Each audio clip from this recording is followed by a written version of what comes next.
നമസ്കാരം, gallery of നാച്ചുറലിലേക്ക് സ്വാഗതം. ഇന്ന് ദുഃഖ വെള്ളിയാഴ്ചയാണ്. ക്രിസ്തുദേവൻ കുരിശിലേറിയ ദിവസം. ദുഃഖ വെള്ളിയാഴ്ചയുടെ കുരിശിൻ്റെ വഴിയുടെ കാഴ്ചകളാണ് ഇന്നത്തെ വീഡിയോയിലൂടെ നിങ്ങളിലേക്ക് എത്തിക്കുന്നത്. ഇന്നിപ്പോൾ ഞാൻ നിൽക്കുന്നത് കട്ടക്കോട് എന്ന സ്ഥലത്താണ്. കാട്ടാക്കട, തിരുവനന്തപുരം ജില്ലയിലെ കട്ടക്കോട് എന്ന സ്ഥലത്താണ്. ഇവിടെ നെയ്യാറ്റിൻകര രൂപതയിൽപ്പെട്ട Kattakkode saint Antony's forane church, ആ പള്ളിയുടെ കീഴിൽ ഇന്ന് കുരിശിൻ്റെ വഴി വരികയാണ്. കട്ടക്കോട് തന്നെയുള്ള മാതാനഗറിലെ വേളാങ്കണ്ണി മാതാ ദേവാലയത്തിൽ നിന്നുമാണ് കുരിശിൻ്റെ വഴി ആരംഭിക്കുന്നത്. ഉദ്ദേശം 2-2.5 കിലോമീറ്ററോളം സഞ്ചരിച്ച് സെൻറ്റ് ആൻ്റണീസ് ഫെറോന ചർച്ചിൽ എത്തിച്ചേരുന്ന ഈ കുരിശിൻ്റെ വഴി യാത്ര നമുക്കിന്ന് ഈ വീഡിയോയിലൂടെ കാണാം. ഒരുപക്ഷെ ഒരു എപ്പിസോഡിൽ തീർന്നില്ലെങ്കിൽ രണ്ടാമതൊരു എപ്പിസോഡ് ഉണ്ടാവും. ഏതായാലും ഈ ഗാലറി ഓഫ് നാച്ചുറൽ എന്ന ചാനലിൽ ആദ്യമായിട്ടാണ് ഇങ്ങനെ ഒരു കുരിശിൻ്റെ വഴി യാത്രയുടെ കാഴ്ചകൾ വരുന്നത്. അതുകൊണ്ട് എല്ലാവരും കാണുക.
ഒന്നാം സ്ഥലം, ഈശോ മിശിഹ മരണത്തിന് വിധിക്കപ്പെടുന്നു.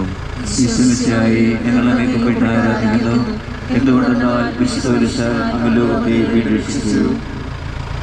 കഴിഞ്ഞ ഞായറാഴ്ച, അതായത് ഓശാന ഞായർ, ഹോസാന ഹോസാന എന്ന് പാടിയവർ ഇന്ന് അവനെ ക്രൂശിക്കുക, അവനെ ക്രൂശിക്കുക എന്ന ഉച്ചത്തിൽ നിലവിളിക്കുകയാണ്. ബൈബിളിൽ പലയിടങ്ങളിലായി യേശു അവഗണിക്കപ്പെടുന്നത് നാം കാണുന്നുണ്ട്. സ്വന്തം നാട്ടുകാരാൽ, സ്വന്തം ബന്ധുമിത്രങ്ങളാൽ, സ്വന്തം ശിഷ്യന്മാരാൽ. യേശു തൻ്റെ അത്ഭുതങ്ങളൊക്കെ പ്രവർത്തിച്ചത് യഹൂദർക്ക് വേണ്ടി മാത്രമായിരുന്നില്ല, മറിച്ച് വിജാതിയർക്ക് കൂടി വേണ്ടിയായിരുന്നു. യഹൂദർ അവഗണിക്കപ്പെടുന്നു എന്ന് മനസ്സിലാക്കിയപ്പോൾ അവർക്ക് എങ്ങനെയെങ്കിലും യേശുവിനെ വധിക്കണമെന്ന് ആഗ്രഹമുണ്ടായി. അവനെ ശ്രവിച്ചവരും പ്രശംസിച്ചവരും അനുഗ്രഹങ്ങൾ നേടിയവരും ഒക്കെ ഇന്ന് അവനെതിരെ തിരിഞ്ഞിരിക്കുകയാണ്.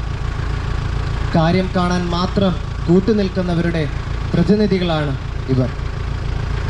കൊലയ്ക്ക് കൊണ്ടുപോകുന്ന കുഞ്ഞാടിനെ പോലെ അവൻ ഒന്നും മിണ്ടാതെ എല്ലാം നിശബ്ദനായി സഹിക്കുന്നു. സ്നേഹം എത്രമാത്രം ആണെന്ന് അറിയിക്കുന്നതിന് വേണ്ടിയാണ് അവൻ നിശബ്ദനായി നിന്നത്. സ്നേഹം പ്രകടമാകുന്നത് സഹനത്തിലൂടെയാണ്. പീലാത്തോസിൻ്റെ വിധിവാചകം ഇന്നത്തെ പോലെ അനീതിയും കള്ളവും നിറഞ്ഞതായിരുന്നു. എന്നാലും എല്ലാം ദൈവഹിതം എന്ന ബോധ്യത്തോടെ അവൻ സഹനങ്ങൾ ഏറ്റെടുക്കുന്നു. സൗഹൃദങ്ങളില്ലാത്ത, യഥാർത്ഥ ബന്ധങ്ങളില്ലാത്ത ജീവിതം.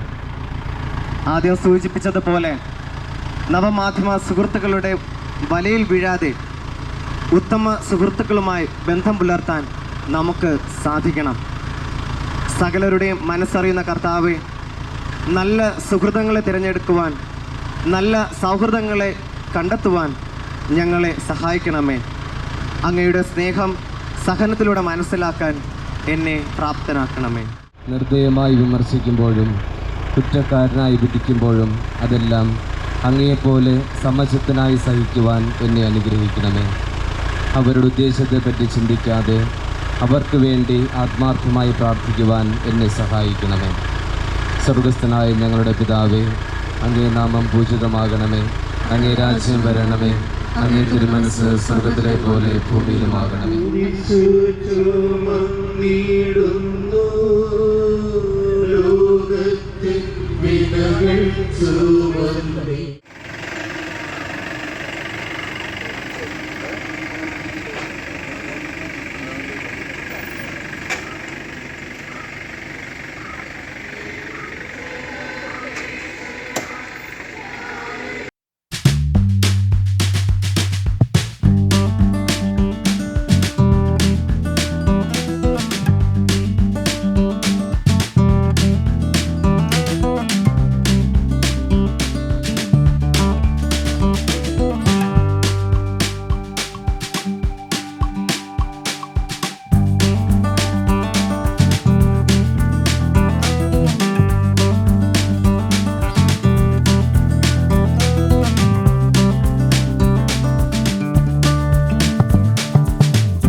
We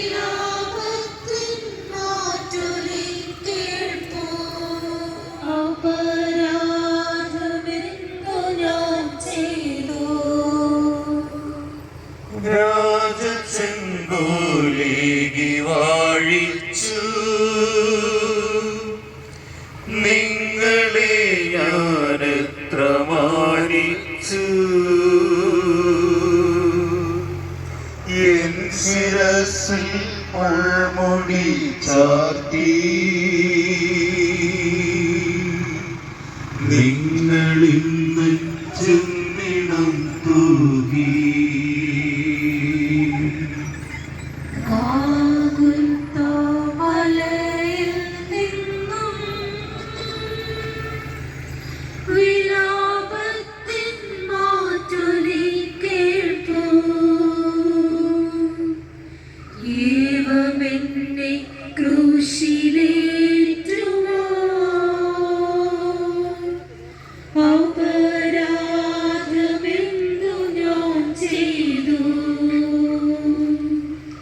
നിങ്ങളെ ഞാൻ ഉയർത്താൻ വന്നു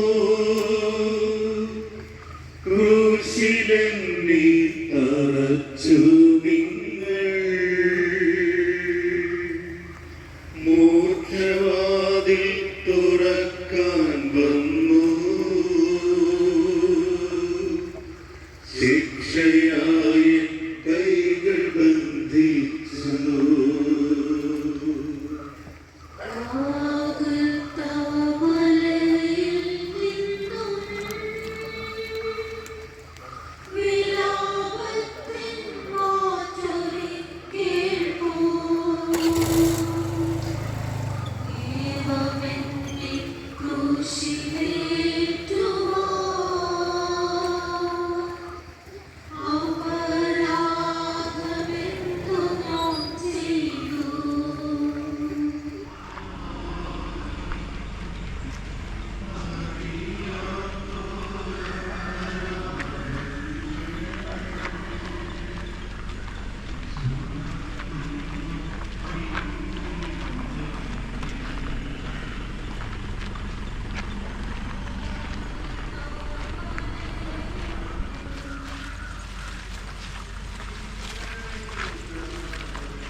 വിനകൾ ചുമന്നിടും.